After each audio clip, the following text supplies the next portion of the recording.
The wind had teeth that night. Eudora Collins felt them rake across her cheekbones as she pressed her two children tighter against her sides, her arms wrapped around their small shoulders like she could physically transfer warmth from her own depleted body into theirs. She had nothing left to give. Not a coin. Not a scrap of food beyond the half-eaten biscuit she had broken into equal thirds and made them share at sundown. Not a blanket thick enough to matter against the savage cold that descended on the Texas Panhandle in October of 1882 like a biblical punishment. 7-year-old Clara had stopped shivering 20 minutes ago, and that terrified Eudora more than the shivering itself. Her 5-year-old son, Thomas, still shook against her ribs, which meant he was still fighting. Clara had gone quiet and still in a way that mothers recognize by instinct, by some ancient alarm buried deep in the chest. She was just about to cry out for help into the howling dark when she heard boots on the frozen earth. She pulled both children behind her in a single panicked motion, her hand going to the small knife tucked inside her boot, the one she had taken off the body of her dead husband 3 weeks ago when she buried him in shallow ground outside of Amarillo. Her heart hammered so hard she could feel it in her molars. The man who stepped out of the darkness was tall, angular, wrapped in a canvas duster that had seen too many storms. He wore a wide-brimmed hat so weathered it had lost its original color entirely, and he moved with the deliberate quiet of a man who had learned that sudden movements cost lives. He stopped about 10 feet from her and held both hands away from his body, palms open, fingers spread, a gesture that was so practiced it spoke of a dark past, a history of approaching frightened people in the dark and needing to prove he was not a threat before he even spoke. His eyes found the children. She watched his jaw do something complicated. He reached behind him, unbuckling a roll strapped across his saddlebag, and he crossed the distance between them slowly, knelt down, and laid a thick wool bedroll on the frozen ground at her feet. "Take it," he said. His voice was low and rough, like gravel at the bottom of a dry creek. "Your children need the warmth tonight." For one suspended, impossible moment, Eudora Collins could not move. The words cut through every wall she had built around herself over 3 weeks of running, grieving, hiding, and surviving. No one had given her anything without a hidden motive attached. No one had offered help without a trap laid beneath it. She had learned that truth so brutally that the learning had scraped something essential out of her, but the children were cold.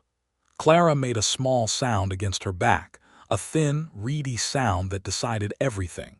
She took the bedroll. She had met Martin Sheridan exactly 47 minutes earlier, though she had not known his name then.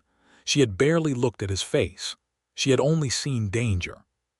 3 weeks before that cold October night, Eudora had been standing at the grave she had dug with her own hands outside Amarillo, Texas, using a broken shovel handle and her bare palms to move enough hard caliche earth to cover her husband, Warren Collins, who had died of a burst appendix on the 6th day of what was supposed to be their great migration west toward opportunity.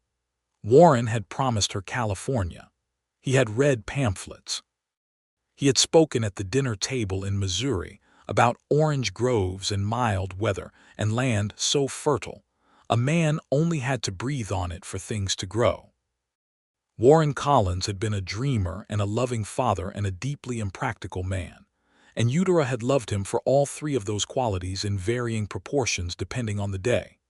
But he was gone now, buried in Texas ground he had never planned to stay in, and she was standing at his grave with 2 children and a wagon that had a cracked wheel axle and $12 and some odd cents in a worn leather purse, and absolutely no plan.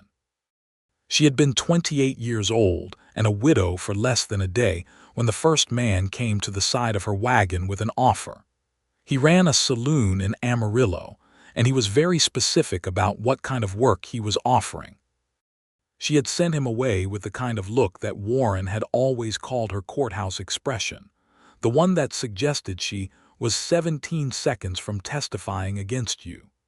The second man came with a softer pitch about taking her as a kept woman on his ranch, which was more subtle and therefore somehow worse. She had hitched the wagon and driven south, and then east and then north again in a terrible 3-week arc of grief and panic, trying to find a town large enough to offer real work, small enough not to devour a woman alone, and distant enough from Amarillo that word of Warren's death had not preceded her.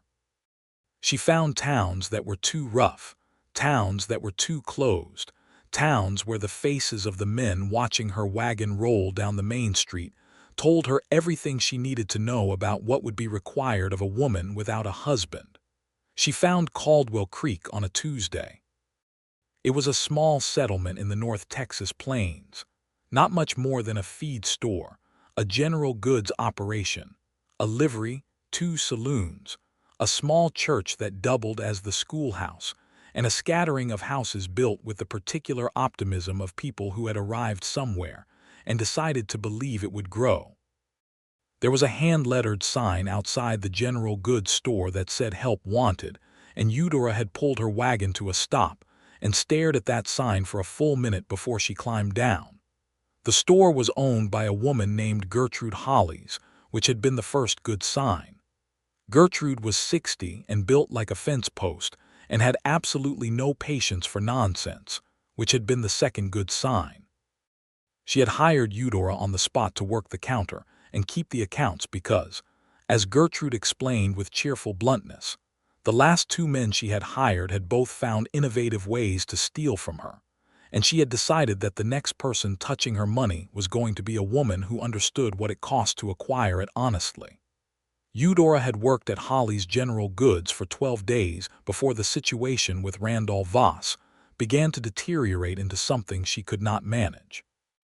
Randall Voss was the sort of man who existed in every frontier settlement in 1882, the kind who had arrived with money or acquired it quickly through methods that did not bear close examination, and who had subsequently decided that his financial position entitled him to whatever else he wanted. He owned the larger of the 2 saloons in Caldwell Creek and a substantial tract of land to the north of town, and he had eyes that moved over women the way a buyer's eyes moved over livestock at auction, calculating worth, calculating price. He had come into Holly's General Goods on her 3rd day and looked at her the way she had already learned to dread, and she had looked back at him with her courthouse expression, and he had smiled the smile of a man who was not accustomed to opposition and found it merely amusing. He came back on the 7th day and made a proposition with his hat in his hands and his tone very reasonable and controlled, the kind of controlled that hid something darker underneath. She declined. He nodded and replaced his hat and left. He came back on the 12th day, and this time he did not come alone.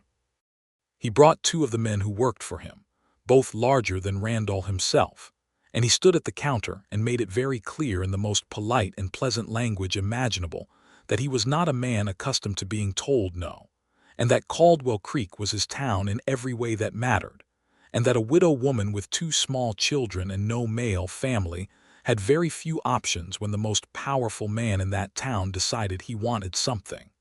Eudora had smiled at him. She had handed him his change from the purchase of tobacco he had technically made at the counter. She had said, "Thank you for your business, Mr. Voss." And she had waited until he left to go directly to Gertrude in the back room and say, quietly and clearly, that they had a problem.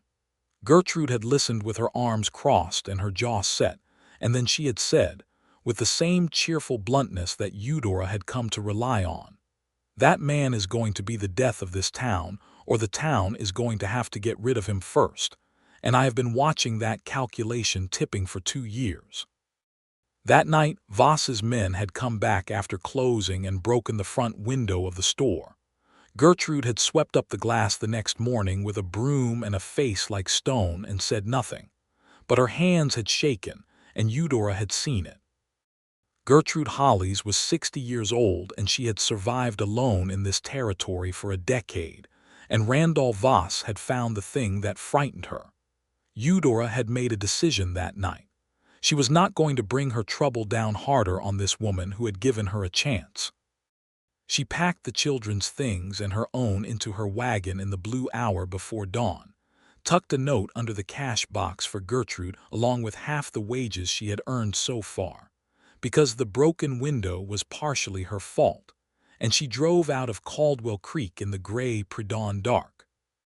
She had made it approximately 7 miles before the wagon's repaired axle, which had never been quite right since Warren had fixed it outside of Amarillo with materials he had improvised from necessity, gave way completely. She had been sitting there for 4 hours in the cold, the children huddled inside the wagon bed under the 2 thin quilts they owned, when the temperature had dropped so sharply that it felt personal. She had built a fire from the last of the dry wood she had, and it had burned down to coals and then to nothing, and she had no more wood and no means of getting more in the dark, featureless plain that stretched in every direction without mercy. And then she had heard the boots. The bedroll was thick and smelled of horse and wood smoke and something she could not name, something that was simply the smell of a man who had lived outdoors for a very long time. She wrapped it around both children with efficient, practiced hands, getting Clara and Thomas tucked inside before she allowed herself to breathe again. Clara's color came back slowly. Thomas stopped shaking within 10 minutes. Eudora stayed hunched over them and watched the stranger. He had built a fire. She had not asked him to, but he had found dead wood in the dark with the certainty of someone who always knew where the resources were, and he had a fire going in the same time it would have taken her 3 attempts to manage it. He had not spoken again since the 4 words about the bedroll. He sat on the other side of the fire and poured coffee from a battered tin pot into a single cup and held it out toward her across the flames. She looked at it for a moment. "What do you want?" she said. Because she had learned that was always the correct question. He met her eyes. His were dark. She could see that in the firelight, dark and steady and carrying something that looked like old exhaustion rather than threat.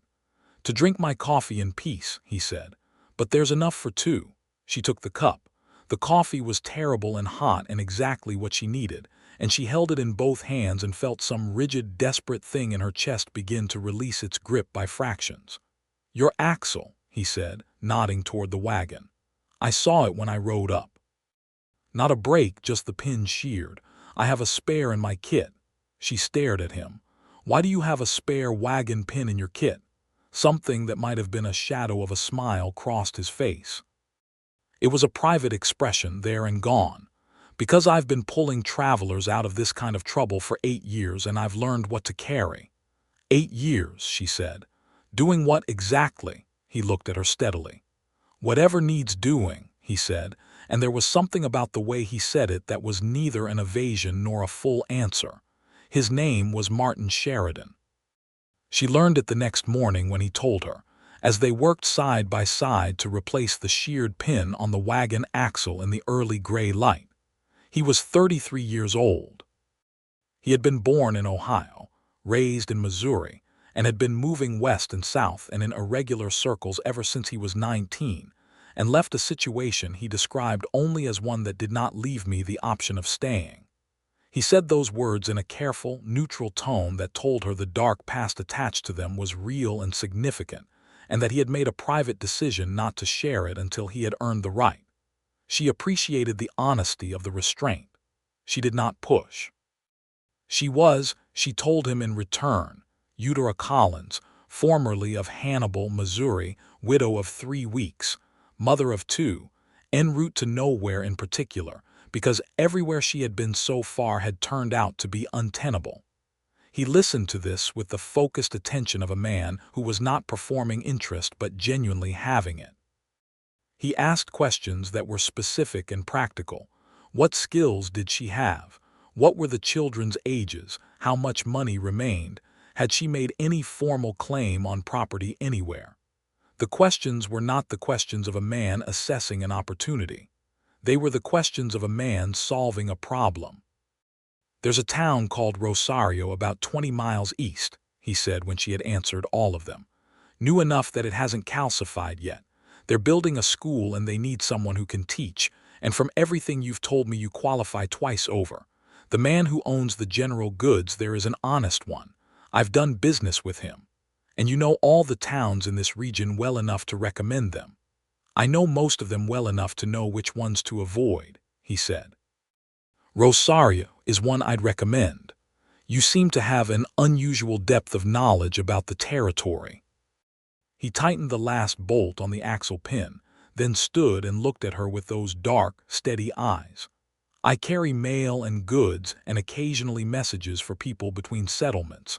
I know the landscape because I've crossed it 600 times. It was the first complete factual explanation he had offered about himself, and she felt the significance of that. He was not a drifter for the pleasure of drifting. He was a man who had built a life out of the space between places, who had made himself useful in that in-between world because the in-between was where he had decided to live.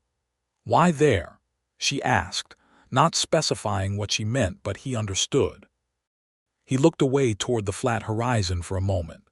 After Missouri, he said, staying in one place started to feel like a trap. She understood that more than she expected to. He rode alongside her wagon the 20 miles to Rosario, not in front and not behind but beside, which she noticed. He could have set a faster pace and waited for her at the destination.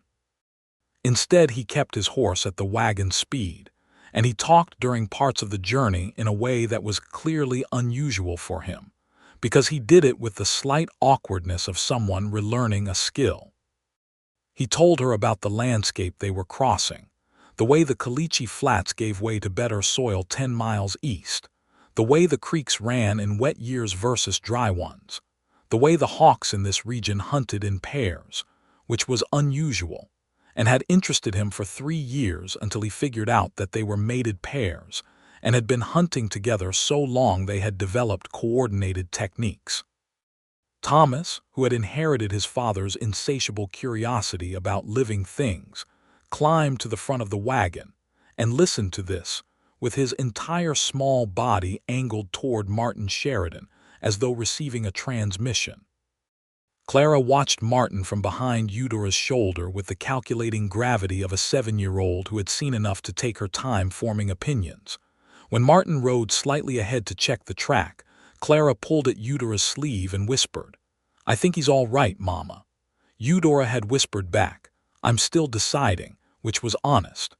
They reached Rosario in the late afternoon and Martin's assessment of it proved accurate. It was a small settlement working hard to become a proper town, with the particular energy of a place that was still arguing with itself about what it wanted to be. There was a visible emphasis on permanence in the way the newer buildings were being constructed, stone foundations instead of just timber, which meant people were planning to stay.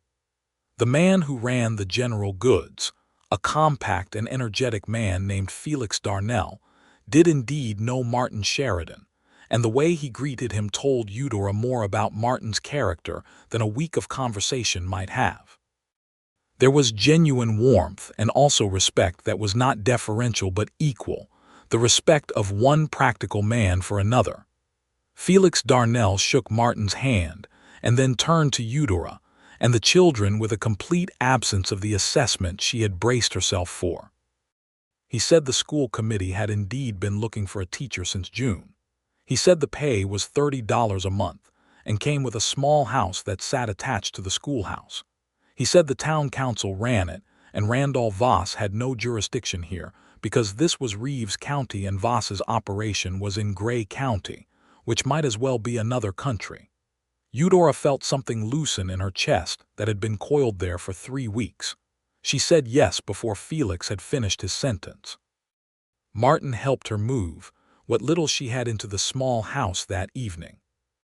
It was a single room with a cooking area and a sleeping loft for the children, and it was spare and plain, and the most solid walls she had stood inside in 3 weeks, and she had to breathe carefully and specifically to keep herself from crying in a way that would embarrass her. Martin set down the last of her boxes and stood in the doorway with his hat in his hands, and she looked at him standing there and felt for the first time something that was not purely tactical. She had spent 3 weeks evaluating every person she encountered for threat or resource, running the cold mathematics of survival, and Martin Sheridan had moved through that calculation like a variable she did not have a category for. "I don't know how to thank you," she said, and the inadequacy of the sentence was audible to both of them. "You don't need to," he said. "You gave my children your only bedroll on one of the coldest nights of the season. You repaired my axle. You escorted me 20 miles out of your way." He looked at the hat in his hands. "It wasn't 20 miles out of my way," he admitted. "I was going east anyway." "You might have said that." He looked up.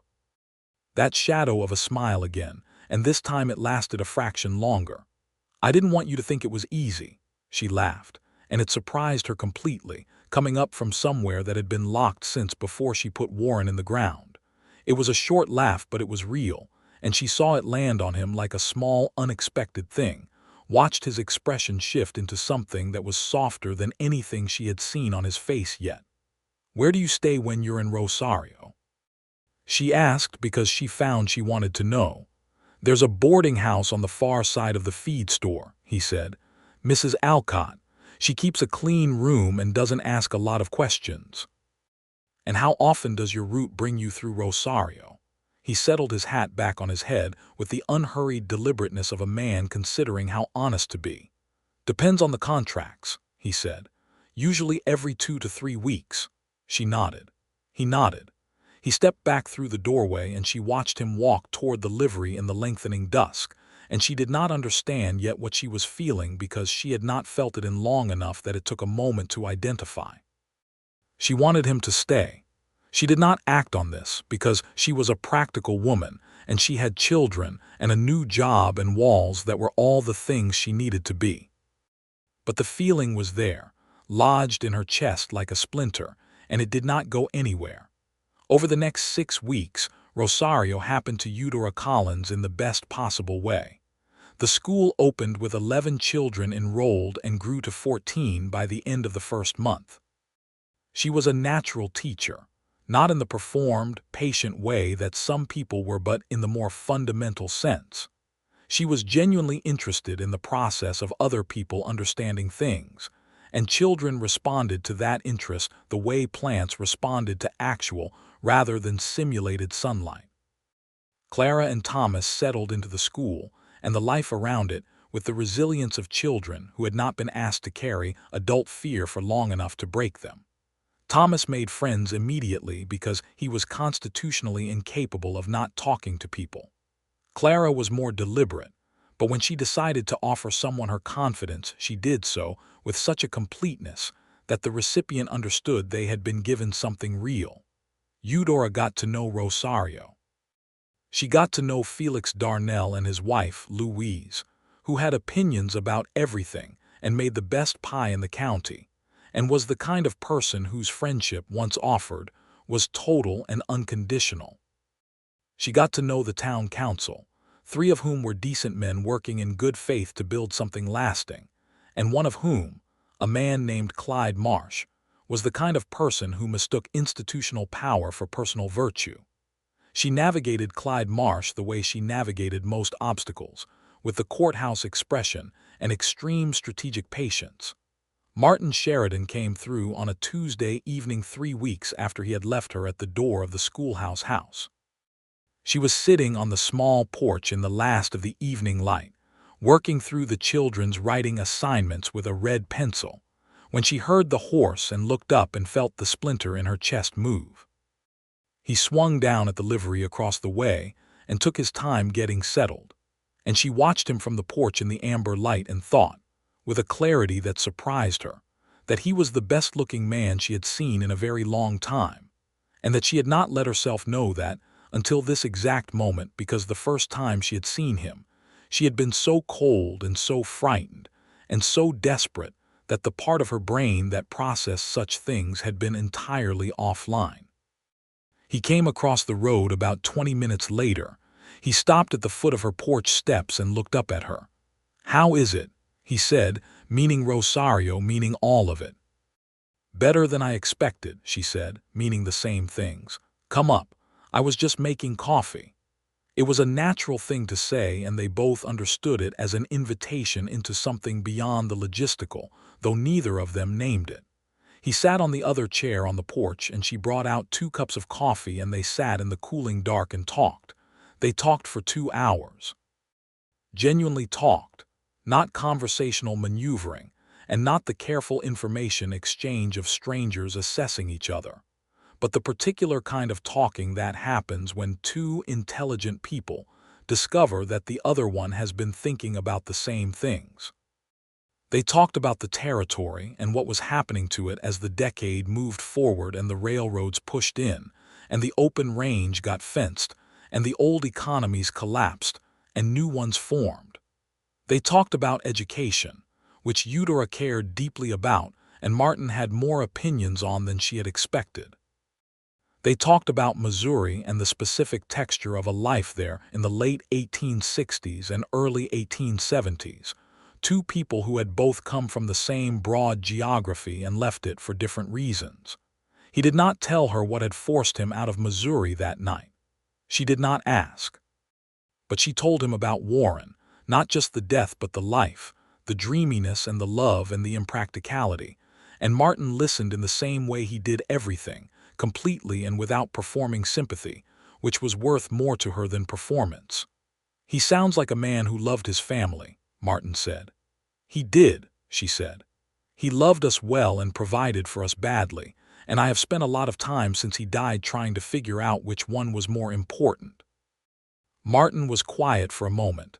"Maybe neither one cancels the other out," he said. She looked at him. That was a more thoughtful response than she had been expecting, and the surprise of it must have shown because he looked slightly self-conscious. "Sorry," he said. "I spend a lot of time alone. Sometimes things come out more considered than they should in regular conversation." "Don't apologize for that," she said. He left the next morning on his route east, and she stood on the porch and watched him go and knew, with the matter-of-fact certainty that had always been her most reliable internal tool, that she was in serious trouble. He came back in 18 days this time, not 3 weeks. He did not explain the shortened interval, and she did not ask about it. He sat on the porch with coffee, and they talked again, and this time the conversation found its way to more personal terrain, the kind that people only enter when they have decided, consciously or not, that the risk is worthwhile. "The dark past you carry," she said, about an hour in. "You don't have to tell me, but I want you to know that I've stopped assuming the worst about it." He looked at her for a long moment. The fire was low, and the stars were very clear, and she could hear Thomas and Clara asleep inside through the thin walls, their small breathing sounds that she had memorized the way musicians memorized key signatures. "There was a man in Missouri," Martin said. "Was a creditor. He held a debt against my father's farm that my father had taken on when he was dying and not entirely clear in his thinking, and the terms were false, designed to be impossible to repay. When my father died, this man came to take the farm and everything on it. My mother was still living there." He paused. She waited. "I confronted him," Martin said. "It went badly. He had men with him. I had myself and a very strong feeling that what he was doing was wrong." Another pause. "He ended up significantly worse for the confrontation. Not dead, but I could have been charged. I left Missouri before he decided whether he wanted to press the matter." "How long ago?" 14 years, he said. "I checked once 5 years after. He had pressed nothing. I don't know if that was conscience or calculation on his part. Either way, I was already a drifter by then, and I had stopped knowing how to be anything else." She looked at the side of his face. "Do you want to stop?" she asked. He turned and looked at her, and the directness of what she was asking and what it implied hung between them in the cool night air. "I've been thinking about it more lately," he said. His voice was careful, but his eyes said considerably more. She felt warm in a way that had nothing to do with the fire. "Eudora," he said, and just her name in his mouth. The careful way he said it, 3 syllables like a decision, made her heart do something embarrassing. "Martin," she said back. They sat with that for a minute. "I'm not a settled man," he said. "I don't know exactly what I'd be if I stopped moving. I don't have property or savings beyond what I need for the next leg of the route. I have the horse and the kit and about 14 years of useful knowledge about this landscape." "That's more than most people have," she said. "It's not much to offer someone," he said. She understood what he was approaching, and she felt the familiar impulse to protect herself, to maintain distance, to apply the cold, practical mathematics of survival and weigh whether this man was a safe investment. Then she looked at him sitting in the firelight with his hat on his knee and his hands wrapped around the coffee cup, and thought about the bedroll and the axle pin, and the 20 miles he had ridden alongside her wagon at a wagon's pace. And she thought about 14 years of living in the between spaces because he had done a brave and just thing in defense of his mother and been forced to flee the consequences of it. "You could figure it out," she said. "What you would be." "That's a lot of faith in a person," he said. "I'm a very practical woman," she said, "and the most practical conclusion I can reach is that you are a good man, Martin Sheridan." He looked at her for a long time. Then he reached across the small space between their chairs and took her hand. It was not a dramatic gesture. It was not a sweep or a declaration. It was a man reaching very deliberately across a careful distance and closing it, and she felt every inch of that distance close in her own chest like a wound knitting. They sat like that until the stars shifted. He came back in 12 days the next time, and 9 after that, and the intervals kept shortening in a way that was not coincidental, and that Felix Darnell and Louise both noticed and discussed with cheerful and entirely unreserved delight. Louise told Eudora over pie one afternoon in late November that Martin Sheridan had eaten at their table twice in the past month, and had spent both meals looking toward the window that faced the schoolhouse, and then correcting himself with visible effort. "He is a man in a considerable amount of difficulty," Louise said with great satisfaction. "He is not alone in that," Eudora said. Louise put down her fork and looked at her with the expression of a woman who had been waiting for that sentence. "Well," she said, "then we don't have a problem, do we?" He kissed her on the 14th of November, 1882, on the porch in the dark after the children were asleep and the town was quiet, and it was the kind of kiss that was clearly the conclusion of a very long internal argument rather than an impulsive act. He pulled back and looked at her with an expression that was entirely new on him, open in a way he had not shown her before, all the controlled and careful distances down. "I have been trying," he said, "not to do that for approximately 6 weeks. "I know," she said. "I have been watching you try." He made a sound that was the closest thing to a full laugh she had heard from him. "Was it obvious?" "Only to me," she said, "and possibly to Louise Darnell."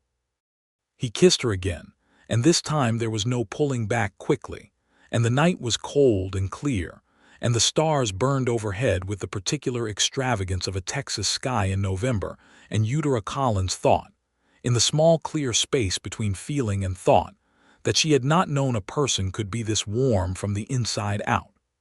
The problem with Randall Voss had not, as she had hoped, resolved itself through distance.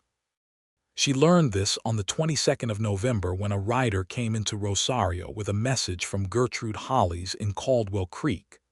Gertrude had finally written, in her terse, economical hand, because she had discovered that Voss knew where Eudora had gone. He had found out through the network of contacts he maintained across multiple counties, the kind of network that was simply money deployed strategically, and he had made it known, also through that network, that he had a business interest in Eudora Collins and intended to collect on it. The word business made the courthouse expression come back with full force. She read the letter twice and then put it down on the table and sat very still and thought clearly and without panic, which was a skill she had earned through necessity. What Voss wanted was not complicated.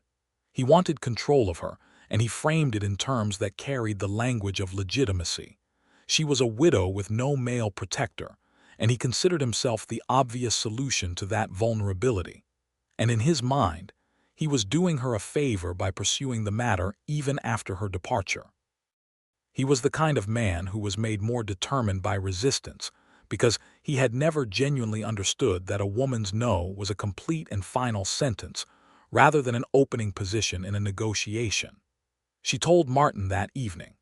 She had not intended to involve him, because she was a woman who had spent 3 weeks solving her own problems with 2 children and no resources, and she had developed a strong instinct for self-reliance. But he was sitting on the porch when she came home, and his expression when he looked at her face told her he knew something had happened. And the truth was that she had passed the point where keeping things from Martin Sheridan felt like self-protection. It felt like a different kind of cowardice. She told him everything, the full Voss situation from the Caldwell Creek beginning. He listened without interruption, his face going very still in the way she had learned meant he was processing something with the same deliberate focus he applied to everything. When she finished, he said, "What do you want to do? Not what do you want me to do? What do you want to do?" The distinction was not small. She looked at him. "I want to not be afraid of this man," she said. "I want to raise my children in this town and teach in that school and live my life without looking over my shoulder." "Then we make sure he knows that Rosario is not Caldwell Creek," Martin said. "He has money and he has connections," she said. "What do we have?" Martin looked at her steadily. "I know every settlement in 100 miles. I know the county sheriff, the marshal in the nearest circuit, and 2 federal agents who owe me considerable favors. I know Voss's name and his methods because men like him tend to have trails, and I have had 14 years to learn how to follow trails." He paused. "And I know this town and these people." She looked at him for a long moment. "You're saying we fight him through legitimate means?" "I'm saying we make sure he understands the cost of pursuing this matter outweighs any benefit," Martin said. "A man like Voss is a calculator.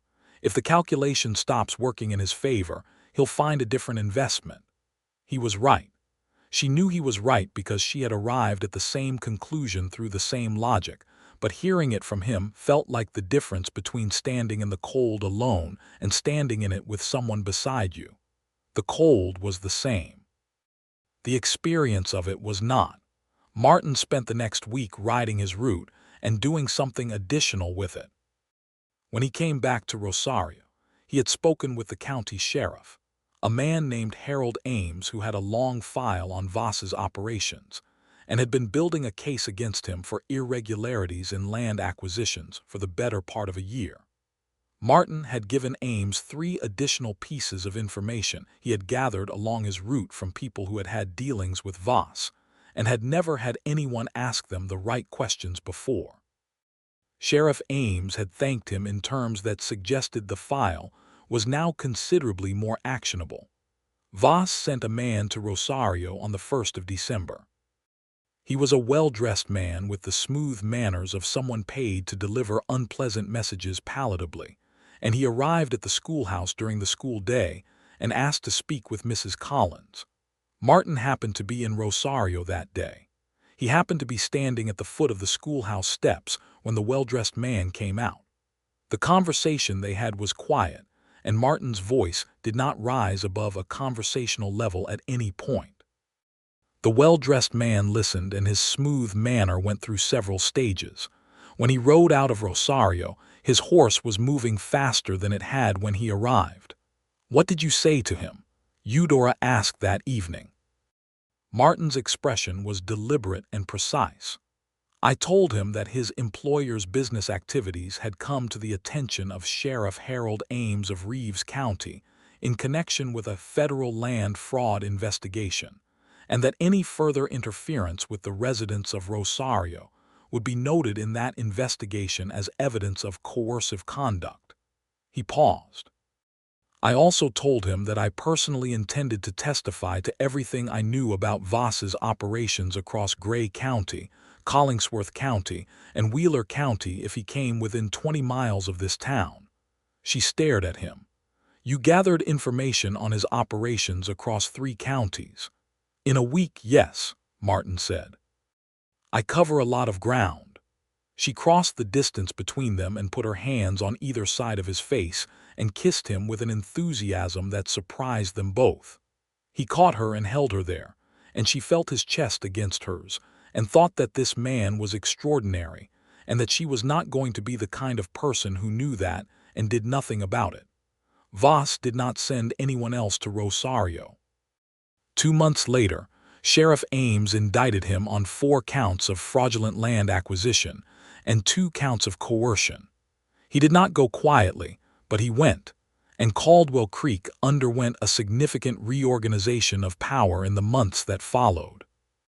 Gertrude Hollies wrote Eudora a letter in February that was 3 full pages long, which was the most Gertrude had ever written, and which contained the information that the broken window had been fully replaced, and that business was better than it had been in 2 years. Eudora read that letter at the kitchen table with Clara on one side and Thomas on the other, and Martin Sheridan sitting across from her with a cup of coffee and a slightly bemused expression that suggested he was aware of his feelings and had made his peace with the magnitude of them. "Gertrude Hollies says thank you," Eudora told him. "I don't require thanks," he said. "I know," she said. "That's what I told her. She's sending a jar of preserves anyway." He smiled. The full smile, the one that reached his eyes and changed his entire face, the one she had been collecting in her chest since the first time she saw it properly. It was the smile of a man who had not done it often enough to wear it comfortably but who was learning. December in Rosario was cold and busy and full of the particular grace of a small community preparing for Christmas with the seriousness of people who understood that shared celebration was one of the essential materials of civilization.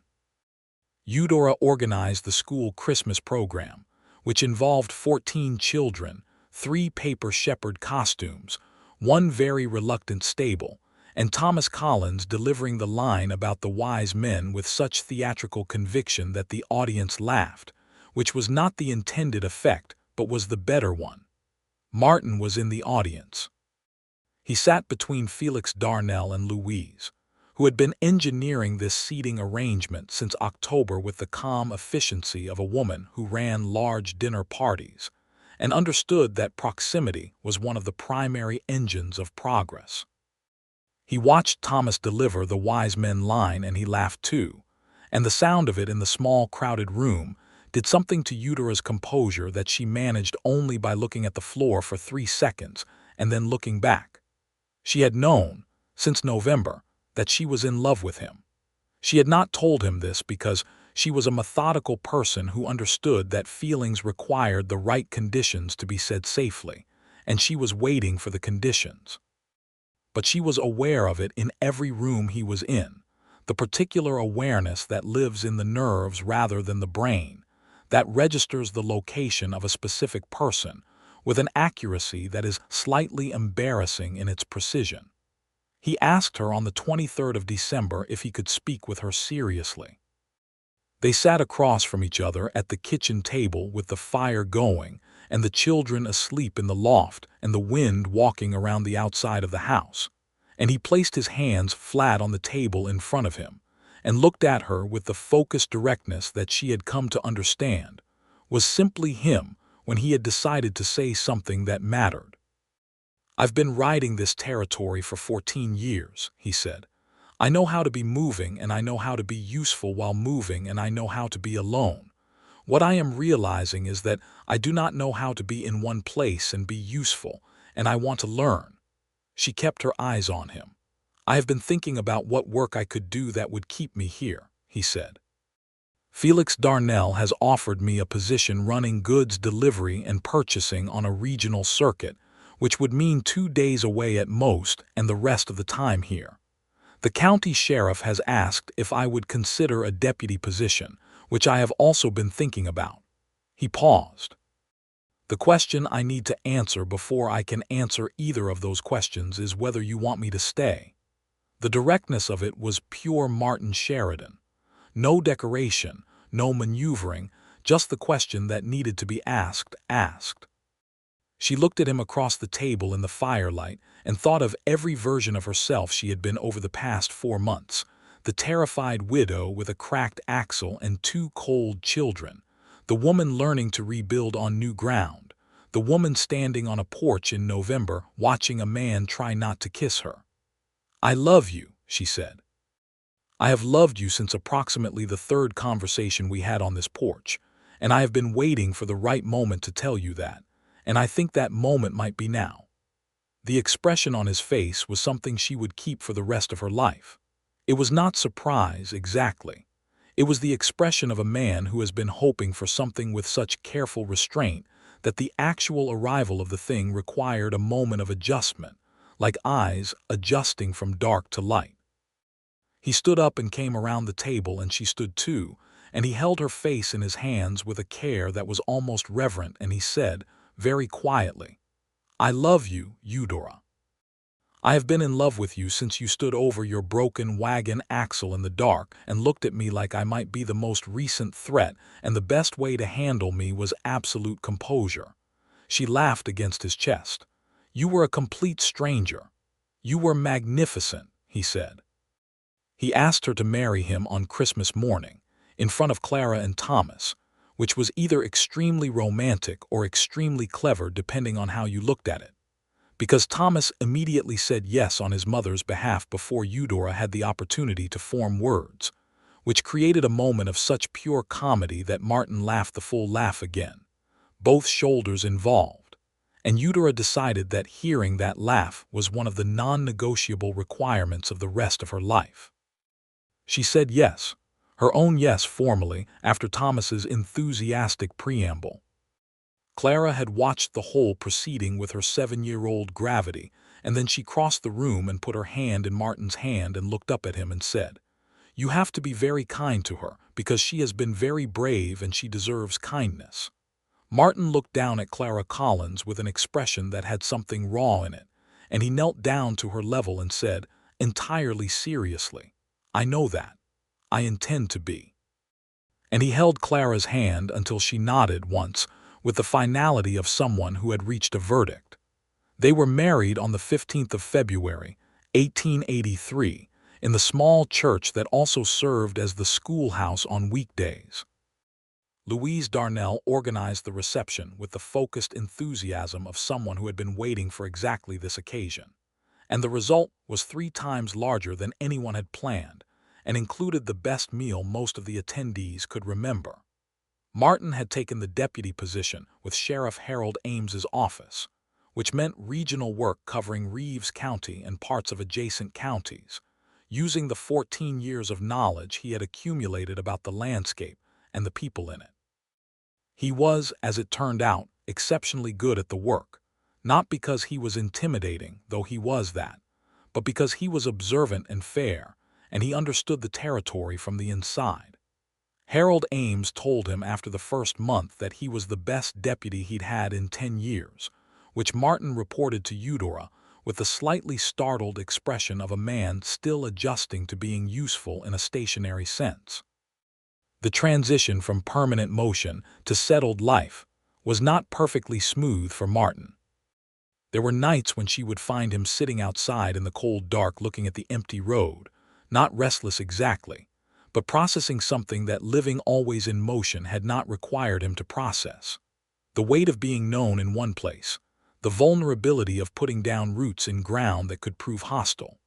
She would bring him coffee and sit beside him, and they would talk or not talk, and she let him have the difficulty of it without trying to fix it, which was the only thing that actually helped. He talked more about Missouri as the months passed.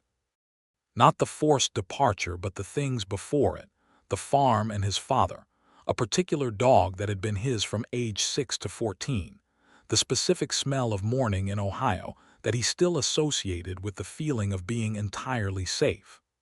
The telling of these things was the work of a man rebuilding something interior, laying new boards over old damage, and she recognized it because she had been doing the same thing herself. Thomas adopted Martin with the complete and immediate wholeheartedness that was Thomas's approach to everything he decided was worthwhile. He followed Martin on the days Martin was not riding out, asking questions about everything, about horses and tracking and the stars and the law and the landscape, and Martin answered every question with the seriousness it deserved, which earned him Thomas's permanent and comprehensive adoration. Clara's adoption was slower and therefore, when it arrived, more significant. It came in the form of a morning in March when she came downstairs before the others, and found Martin already at the kitchen table with coffee and the newspaper from the last mail delivery. And she sat down across from him without saying anything, and picked up her book, and they read together in complete silence for 40 minutes, until Eudora came downstairs and found them like that, and stood in the doorway for a moment before either of them noticed her. She told Louise about it over pie that afternoon, and could barely get through the sentence. Spring arrived and softened the territory into the particular green gold that North Texas managed briefly before the summer bleached it, and Eudora taught 30 days of school with the energy of a woman who was, for the first time in as long as she could specifically remember, genuinely happy in a way that was not qualified or conditional. The happiness was not the absence of difficulty.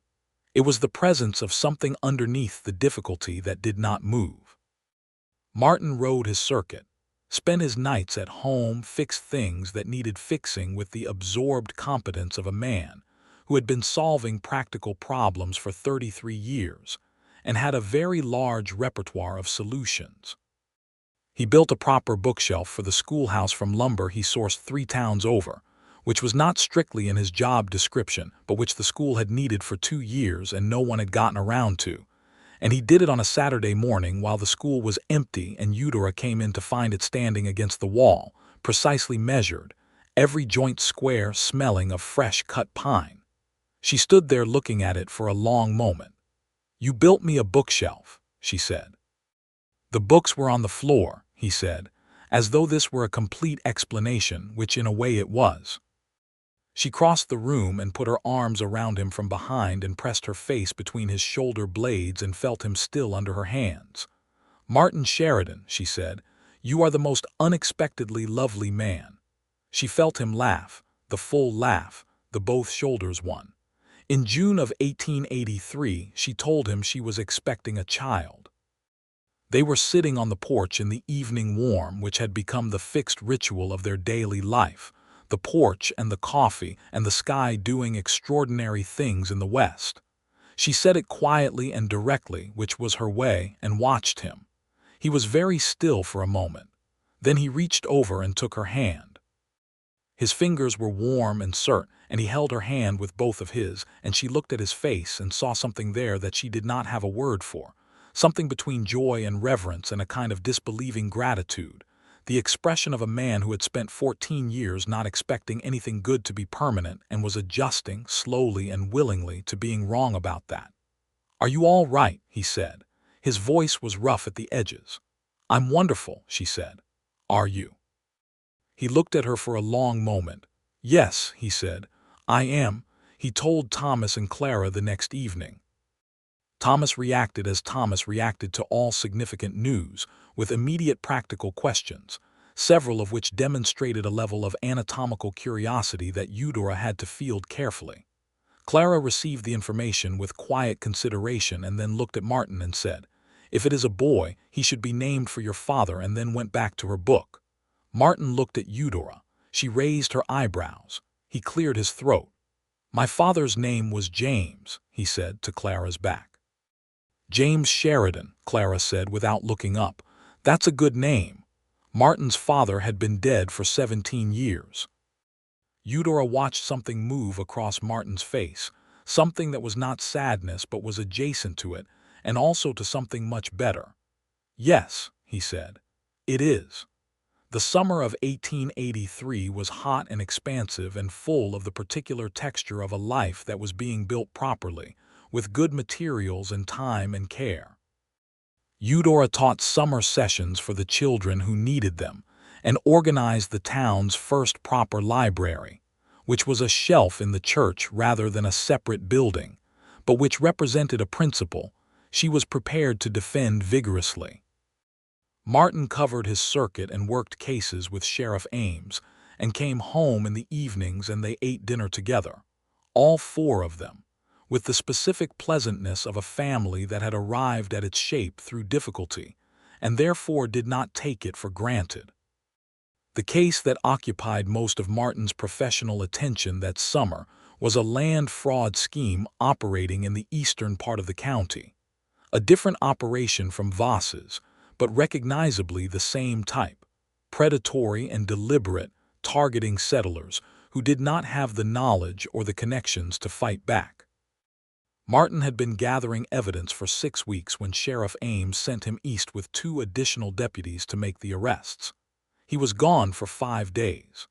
It was the longest he had been away since their marriage, and Eudora managed the absence with the competence she had in all practical matters, while also being irritatingly aware of every empty chair and every side of the bed that was the wrong temperature. When he came back on the 6th day, dusty and tired, and with the focused satisfaction of a man who had completed something difficult and right, she met him at the livery before he'd finished with the horse, and he looked at her walking across the road, and something in his face opened in the way she had learned meant she was the best thing in his field of vision. She put her arms around him before he had finished the greeting, and he held her with both arms and pressed his face into her hair, and she said, against his chest, "Everything went well." "Everything went well," he confirmed.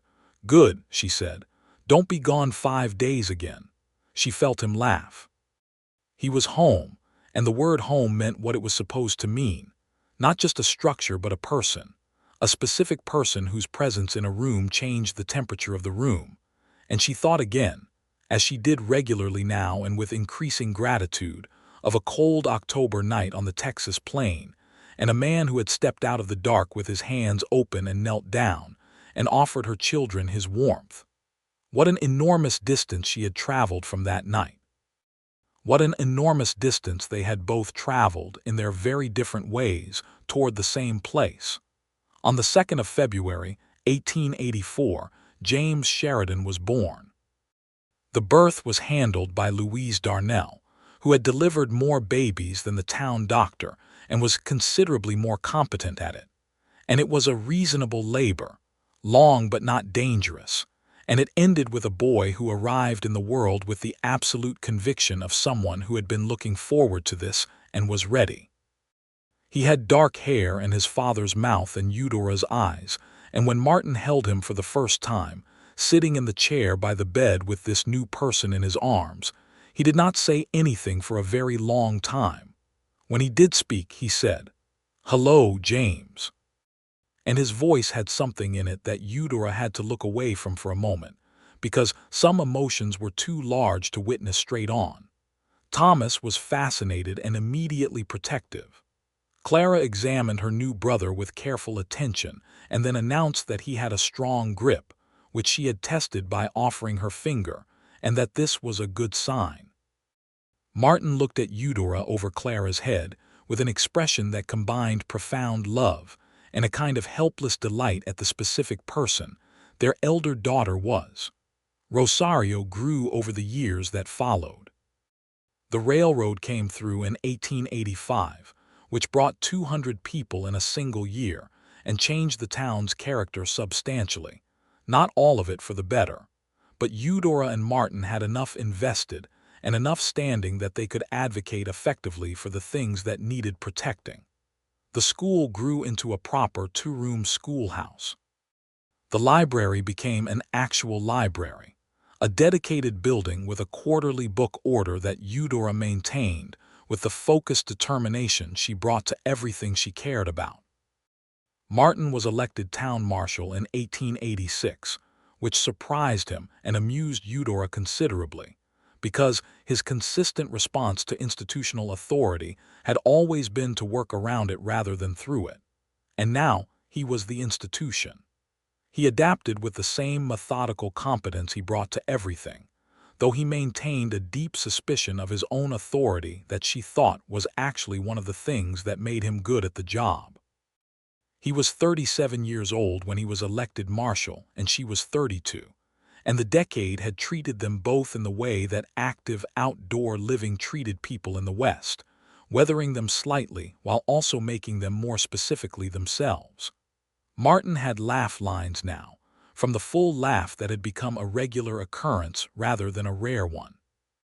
Eudora's hair had the first threads of silver in it that she examined with equanimity, and Martin told her repeatedly he found beautiful, which she accepted as the opinion of a biased party, but appreciated nonetheless. James was walking and talking, and deploying his own opinions about the world with the absolute confidence of a child who had been thoroughly loved, and his personality was emerging as a compound of both his parents, his mother's directness and his father's observational patience, which created a child who tended to watch situations carefully for several minutes, and then say something precisely accurate that caused the adults in the room to exchange a glance. Thomas was 13 and already talking about being a naturalist when he was grown, which his teacher confirmed was entirely plausible given the quality of his observations. Clara was 15 and the sharpest student in the school, which Eudora navigated carefully given that she was Clara's teacher. But the other students were aware of it and had already reached an accommodation with it that was more collegial than resentful because Clara was not competitive. She was simply certain, and there was a difference. Felix Darnell said one evening over dinner that Rosario had become the kind of town that could sustain itself, which he meant as a practical observation, but which landed with a weight that Eudora sat with afterward. Sustain itself. All those years of precarious things, the cracked axle and the $12 and the broken window and Randall Voss in the cold October dark, and now here was a thing that could sustain itself. Martin was sitting across the table when Felix said it, and he caught her eye, and she saw that he was having the same thought, the long trajectory of it, all the improbable steps that had led to this particular table and this particular life. In 1887, Eudora was expecting again. This one arrived in October, 4 years to the month after the cold night on the Texas plain, which was the kind of coincidence that felt more like punctuation. It was a boy again, which Thomas received with enthusiasm because he said boys were better at the things he wanted to teach, a position the rest of the family disputed at length and with specific examples. Martin sat Thomas down and had a thorough conversation about this, and Thomas, to his credit, listened and revised his position with the intellectual honesty that had always been his best quality. They named him Warren, because enough time had passed that the name was more the man and less the grief, and because Warren Collins had loved his family truly even if he had been impractical about the rest of it, and that deserved to be remembered. Warren Collins Sheridan was born on the 4th of October, 1887, healthy and loudly opinionated from the first hour, which Louise Darnell, who delivered him as she had James, said was an entirely good sign. Clara was 19 by then, preparing to leave for teacher training in San Antonio, following her mother's path with the deliberateness that characterized everything she did. She had been accepted to the program after an interview that the evaluating committee had described in their letter as among the more impressive they had conducted, which Martin read aloud to Eudora in the kitchen, with a pride that he made no effort to conceal, and which Eudora received with a fullness of feeling that the abbreviated word pride was not large enough to contain. Clara left in August of 1888 with a trunk of good clothing and her mother's complete collection of books, which Eudora pressed on her over Clara's protest that the library would need them, and Eudora's response that Clara needed them more.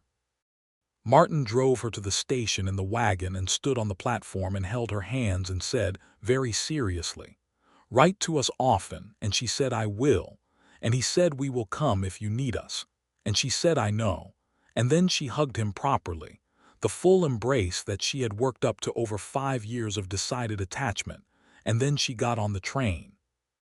Martin stood on the platform until the train was gone and came home quiet in the particular way of a parent whose child has just become fully their own person.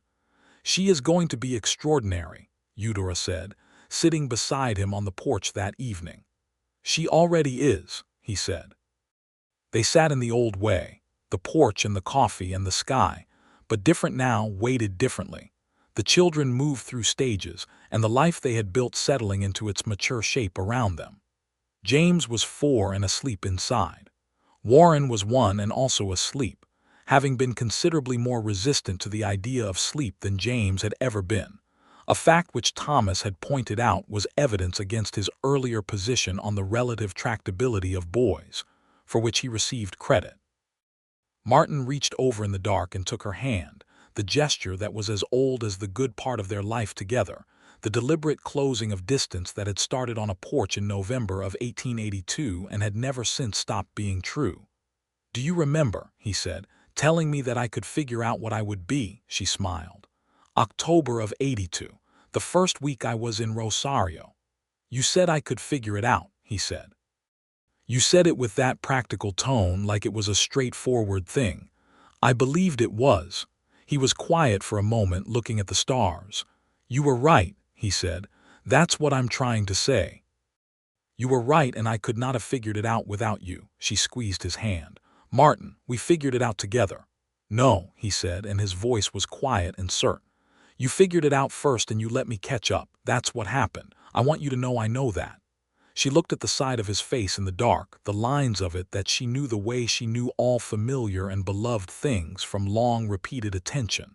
"You gave us your bedroll," she said.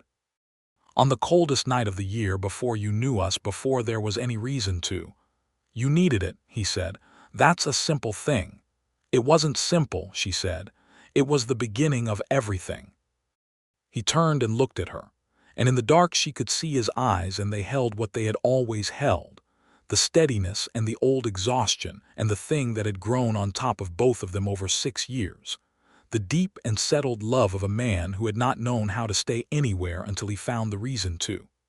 He brought her hand to his mouth and pressed his lips to her knuckles, an old-fashioned gesture she had never stopped finding moving, and held it there for a moment. Inside the house, James made a sleep sound and settled. Warren had been silent for 40 minutes, which was either deeply reassuring or deeply suspicious, and they both knew it. The stars above Rosario were enormous and cold and utterly indifferent to the people below them, which was fine, because the people below them were not relying on them for warmth. They had their own warmth now. They had built it, piece by piece, from a bedroll offered in the dark and a repaired axle pin, and 20 miles ridden at a wagon's pace, and 2 cups of terrible coffee and conversations on a porch that had started as strangers talking and become something neither of them had the vocabulary for, because they had not had occasion to need that vocabulary before. Martin Sheridan had spent 14 years living in the spaces between places, useful to everyone and rooted to nothing, carrying the weight of a justified but costly moment of courage from a life in Ohio and Missouri that he had not been able to return to. He had made himself indispensable in motion, because motion was the only shape he had found for his life after the shape he had been given collapsed. Eudora Collins had spent 3 weeks in a wagon with 2 small children and $12, and a dead husband's knife, and a cracked axle, and the absolute refusal to become the thing that men like Randall Voss wanted her to be, which was reducible to something less than herself. She had driven in circles through grief and cold and fear until she arrived at a town that could hold her, and in arriving she had met the man who had been arriving at the same time from a different direction. There was no appropriate word for the improbability of it. There were only the facts: a cold night, a broken wagon, a man who stepped out of the dark with his hands open, and the small, warm bodies of 2 children who needed the warmth that night, and a woman who, despite everything, took what was offered. Clara wrote from San Antonio every 2 weeks, letters that were dense with observation and opinion, and a dry humor that had been present in her since childhood, and was now fully developed. She had a friend named Rosa in her teacher training cohort, who she wrote about with increasing frequency and warmth, and Eudora read those letters with a smile and said nothing for now and waited, because Clara would tell her things in her own time and not before. Thomas left for the natural history program at the University of Texas in Austin in 1889. At age 16, the youngest student admitted that year according to the letter from the department, which Martin pinned to the wall above the kitchen table where it stayed for 2 years. Thomas wrote letters that were almost entirely about birds and plants and geological formations, and occasionally, almost as an afterthought, about himself.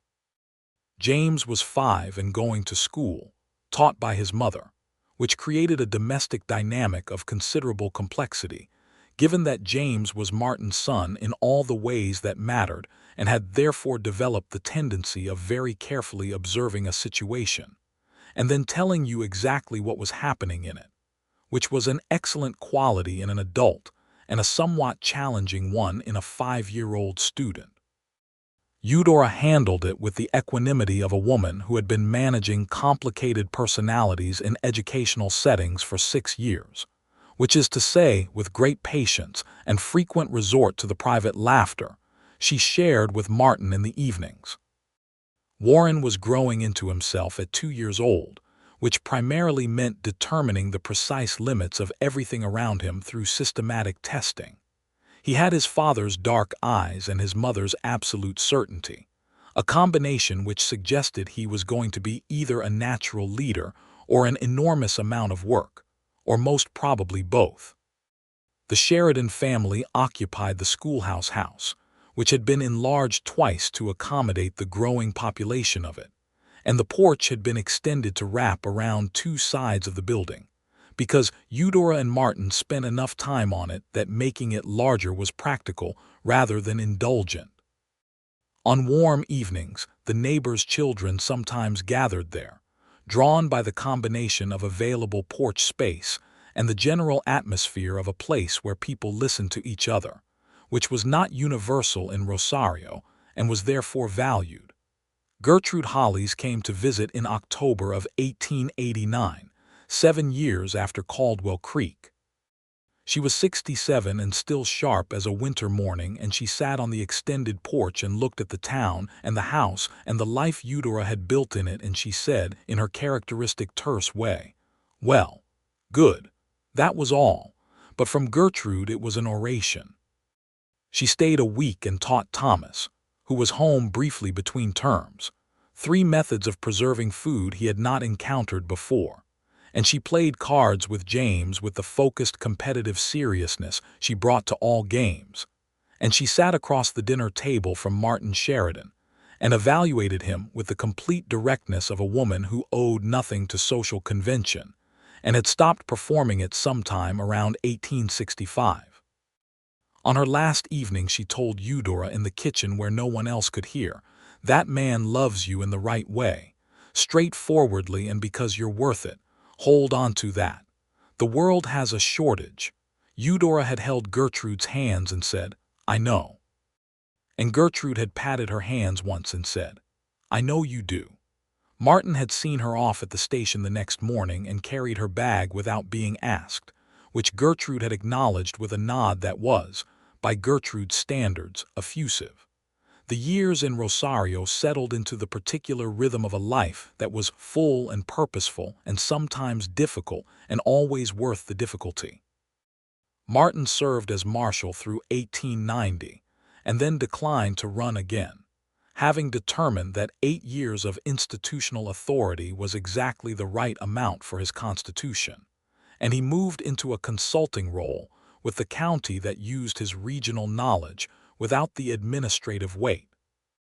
He also spent 3 days a week teaching the older boys in town the practical skills that the school did not cover: tracking and wagon repair, and water finding, and weather reading, and the other things a person needed to survive in the landscape, because he had 14 years of hard-won knowledge, and it was better shared than carried alone.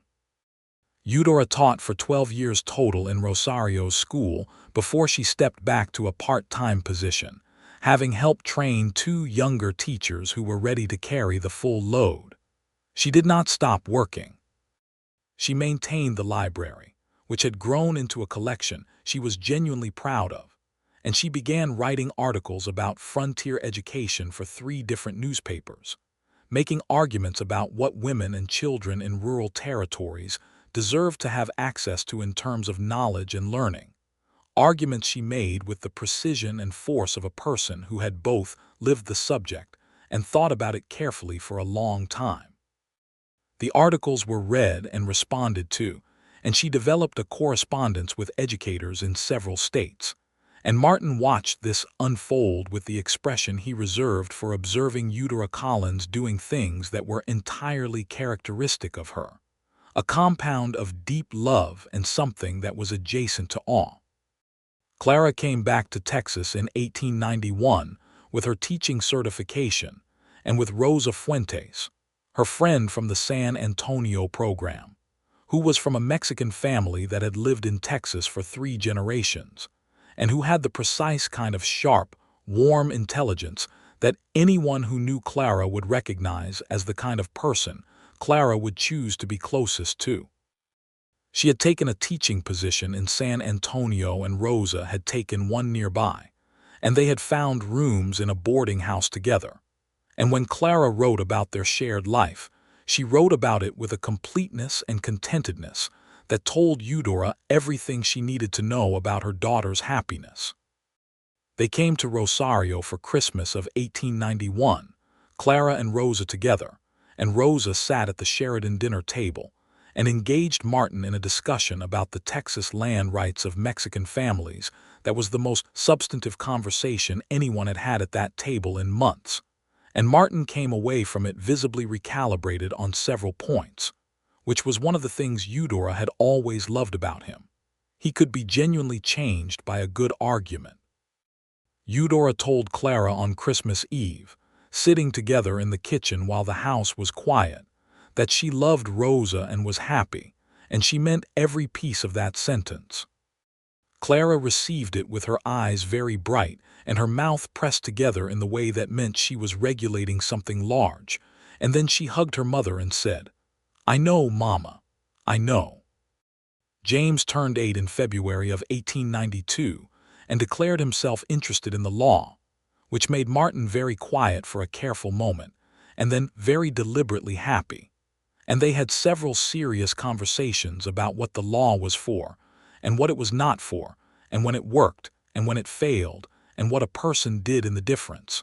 Conversations that were among the best things Eudora had overheard from the next room.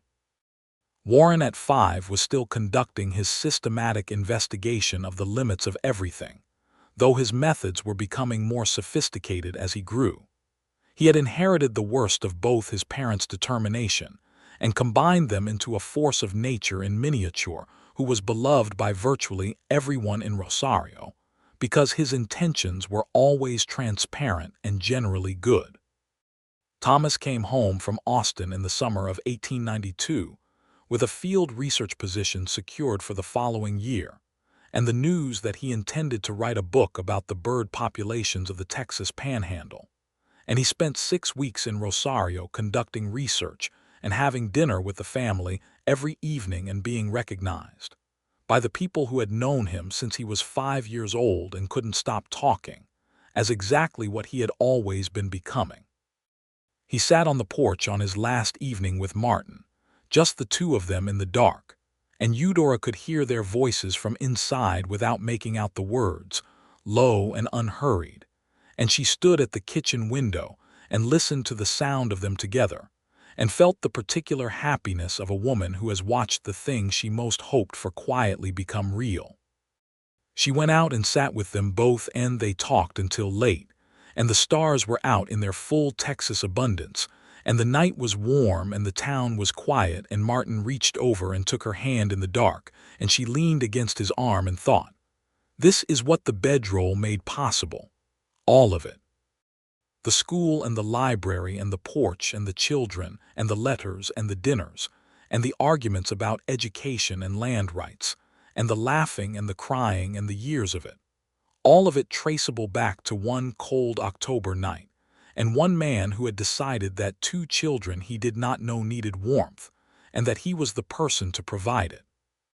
She had told Martin this once, early in their marriage, and he had shaken his head and said it wasn't like that. It wasn't a decision. It was just what you do when children are cold. She had let him say that and had privately maintained her own view, which was that what you do without thinking reveals what you actually are, and that what Martin actually was had been visible in that first act before she knew his name or his history or his eyes in full firelight. He was a good man. He had always been a good man. He had just needed somewhere to be one. She squeezed his hand in the warm October dark, and he squeezed back without looking at her.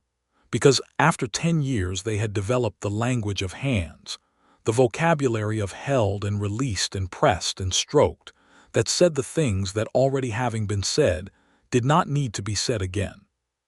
Thomas left the next morning, and the house was quieter and fuller in the paradoxical way of homes that children have moved through and left their traces in.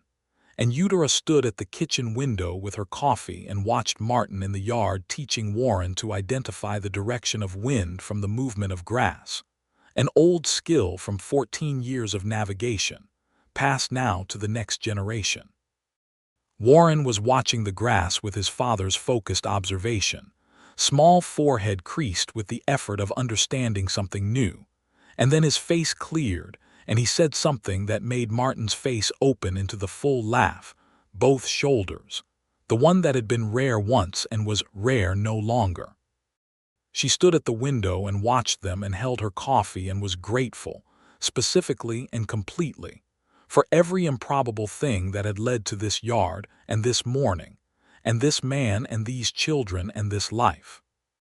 Outside, Martin looked up and caught her through the window, and he raised his hand toward her, a small gesture, nothing dramatic, just the acknowledgement of a man who knew his wife was watching and wanted her to know he knew, and she raised her hand back, and that was enough.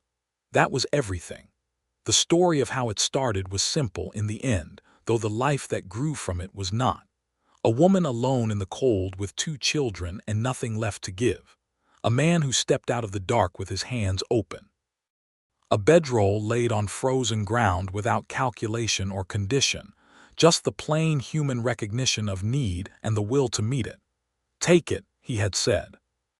"Your children need the warmth tonight," and she had taken it. And in taking it, she had taken everything that came after, the fire and the coffee and the axle pin, and the 20 miles and the porch conversations, and the first kiss in November dark and the Christmas morning proposal, and the marriage in February, and the children and the years and the love.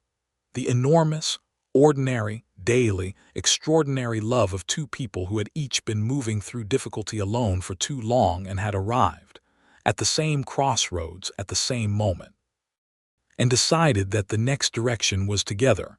The West had been hard on them both. It was hard on most people. But it had also given them this, the specific and irreplaceable gift of needing help at the right moment and finding it in the right person, and that was not nothing. That was, in fact, the most important thing. Martin Sheridan had been a drifter and a man with a dark past and 14 years of careful distance between himself and anything that could be lost.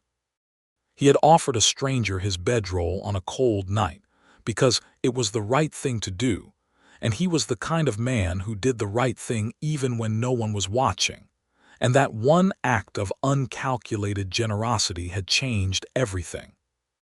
Eudora Collins had been a widow with $12 and 2 cold children and a courthouse expression, and the absolute refusal to be made smaller than she was. She had accepted the bedroll and the fire and the coffee and the axle pin and the help, against every instinct toward self-sufficiency, because the children were cold, and because something in the dark eyes of this quiet, careful man had told her, before she had words for it, that here was a person who would not require a price. She had been right. They were both right, in the end, about the most important things, which was not a guarantee life offered, and was therefore worth marking. On the last evening of October in 1892, 10 years exactly from the night on the frozen Texas plain, Martin came home from his county consulting work and found the porch candle lit and Eudora sitting in the old chair and a cup of coffee waiting for him on the side table, and the sky doing what the Texas sky did in late October, burning itself down into colors that had no proper names. He sat in his chair and picked up the coffee and looked at the sky and said, with the quiet directness that had been his manner since she first heard his voice, 10 years. 10 years, she agreed. He looked at her. She looked at him. The years were on both of them, and they were both exactly themselves, more so than they had been, worn into their truest shapes by the work and the weather and the love. "Any regrets?" he said, which was a question he asked on important occasions, not because he feared the answer but because he believed important questions deserved regular asking. "None," she said. "You?" He reached over and took her hand. "None," he said. The sky finished burning itself down. The stars came out. Inside the house, Warren and James could be heard conducting the latest in their ongoing argument about something. The specific topic indistinct, but the energy characteristically Sheridan. Somewhere down the road, a neighbor's dog was addressing a philosophical point about the dark. The town of Rosario moved through its evening routines around them with the particular sound of a place that had decided to be permanent and was making good on that decision. Martin Sheridan held his wife's hand on the porch of the home they had built together and looked at the stars and thought about 14 years of living in the between spaces, and then 10 years of living in a real place, rooted and known and loved. And he thought that the distance between those two versions of himself was the most interesting distance he had ever crossed. He had crossed a great deal of distance in his life. This was the only crossing that mattered. Eudora Collins Sheridan held her husband's hand and watched the stars come out over the Texas plain and was warm, entirely and completely warm, in the way that had nothing to do with the weather and everything to do with the life she had built and the man she had built it with. And she thought, this is what it is. This is exactly what it is.